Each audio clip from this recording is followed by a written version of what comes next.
Good morning, students. Let us start the next topic of chapter number 6, dicot stem. The transverse section of a typical young dicot stem shows that the epidermis is the outermost protective layer of the stem.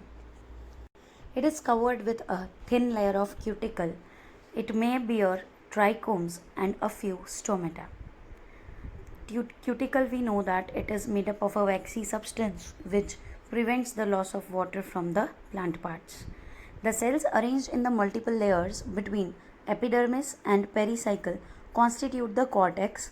It consists of 3 subzones. Such subzones were not present in the transverse section of root. The outer hypodermis consists of few layers of collenchymatous cells just below the epidermis, which provides mechanical strength to the young stem. Next, cortical layers below hypodermis consist of rounded, thin-walled parenchymatous cells with conspicuous intercellular spaces. The innermost layer of the cortex is called endodermis. The cells of the endodermis are rich in starch grains, and the layer is also referred to as starch sheath. So these were the 3 layers. Epidermis, after epidermis, cortex consists of 3 layers: hypodermis, cortical layers, and endodermis. Pericycle is present on the inner side of the endodermis and above the phloem in the form of semilunar patches of sclerenchyma. When we were reading sclerenchyma, we read it that sclerenchyma cells are in layer or in the form of patches. So here it is present in the form of patches in between the vascular bundles. There are few layers of radially placed parenchymatous cells which constitute medullary rays. A large number of vascular bundles are arranged in a ring. The ring arrangement of vascular bundles is a characteristic of dicot stem. This we have to remember, that ring arrangement of vascular bundle is characteristic of dicotyledonous stem. Each vascular bundle is conjoint, that is xylem and phloem are side by side. Open, that is cambium is present, and with endark protoxylem, means the newer xylem elements are formed inside. A large number of rounded parenchymatous cell with large intercellular spaces occupying the central position is known as pith. This is the transverse section of a dicot stem, in which we can say epidermal hairs which are multicellular, then the layer epidermis, below it is hypodermis, then the light green color parenchymatous cells are the cortical layers, inside which we have endodermis. After that, pericycle is seen in the form of patches and the triangular shaped vascular bundles are seen. Each triangular section till the epidermis will look like this: pith, then protoxylem, metaxylem, cambium, because they are conjoint open. So cambium is there in between, then phloem, then the leaf shaped orange cells are pericycle, then hypodermis, endodermis, epidermis, and epidermal hairs. So this is the vertical section of the dicot stem. Now monocot stem. The monocot stem has a sclerenchymatous hypodermis. This is the characteristic. In dicot stem it was collenchymatous.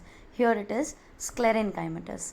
A large number of scattered vascular bundles, each surrounded by sclerenchymatous bundle sheath. There we had sclerenchymatous pericycle, and here we have each vascular bundle surrounded by sclerenchymatous sheath and a large conspicuous parenchymatous ground tissue. Vascular bundles are conjoint and closed. Closed means they do not have cambium, as we have seen that cambium is responsible for secondary growth, and monocot plants rarely show secondary growth. So no cambium is present over here. Peripheral vascular bundles are generally smaller than the centrally located ones. The phloem parenchyma is absent and the water containing cavities are present within the vascular bundles. We can see the cross section of the monocot stem. Epidermis, light green hole is the ground tissue. Hypodermis is also present below the epidermis, and the scattered vascular bundles. Central ones are larger ones, while smaller ones are towards the periphery. Inside the vascular bundles, we can see some cavities. They are water-filled cavities. Each vascular bundle is surrounded by sclerenchymatous tissue, and that can be seen in the transverse section. This is the transverse section of a monocot stem: epidermis, hypodermis, cortical tissues, and scattered vascular bundles without cambium. Next is dorsiventral or dicot leaf. See, dicotyledonous leaf, due to its structure, is also known as dorsiventral leaf because the vertical section of this leaf through the lamina shows three main parts, namely epidermis, mesophyll, and vascular system. The epidermis covers both upper surface and lower surface. Upper surface is known as adaxial epidermis and lower surface is known as abaxial epidermis. It consists of conspicuous cuticle. The abaxial epidermis generally bears more stomata than the adaxial epidermis. Abaxial lower, adaxial upper. The latter may even lack stomata. Sometimes upper epidermis do not have stomata. The tissue between the upper and lower epidermis is called mesophyll. So in between tissue is known as mesophyll. It possesses chloroplast and carry out photosynthesis. So this is made up of two types of cells, palisade parenchyma and spongy parenchyma. The adaxially placed palisade parenchyma, that is upper side is of palisade parenchyma, is elongated cells which are arranged vertically and parallel to each other, but the spongy parenchyma are arranged abaxially, that is to the lower side, and the cells are oval or round and they are very loosely arranged, hence they look like a spongy tissue which extends towards the lower epidermis. There are numerous large spaces and air cavities between these cells. Vascular system includes vascular bundle, which can be seen in the veins and the midrib. The size of the vascular bundle are dependent on the size of the veins. The veins vary in thickness in the reticulate venation of the dicot leaves. The vascular bundle are surrounded by layer of thick walled bundle sheath cells. Please mark this. All the vascular bundles are surrounded with the bundle sheath cells. We can see in the figure that how the vascular bundles along with the two types of parenchymatous cells are arranged in a dicot leaf. So this is the cross section of the dicot leaf known as dorsiventral leaf because the dorsal surface have different types of cells than the ventral surface. Both the epidermis are there, adaxial and abaxial. Then upper side palisade long cells arranged parallelly. Then on the lower side loosely packed round or oval parenchyma with the air cavities. Vascular bundle covered with bundle sheath cells are seen. Isobilateral leaf, that is monocot leaf. Now monocot leaf is known as isobilateral because no differentiation of the layers upper and lower are seen in such kinds of leaves. The anatomy of this leaf is similar to the dorsiventral in many ways.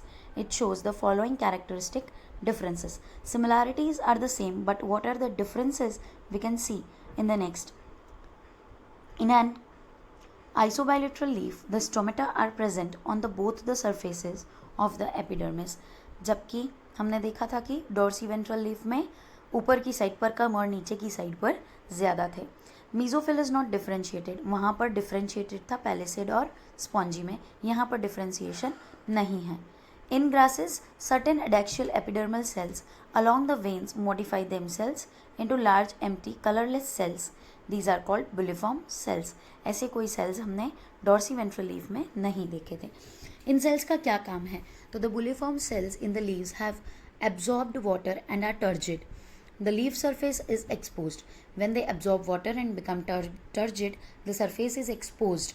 If there is a water stress condition, they lose water and they make the leaves curl inward to minimize the water loss. The parallel venation in monocot leaf is reflected in near similar sizes of vascular bundle except for the main vein. Here is the vertical section of the isobilateral leaf in which adaxial epidermis and abaxial epidermis are seen, below which the vascular bundle in the midrib is seen, which consists of xylem, phloem, and there are substomal cavity air spaces. Stomata are found on both the surfaces.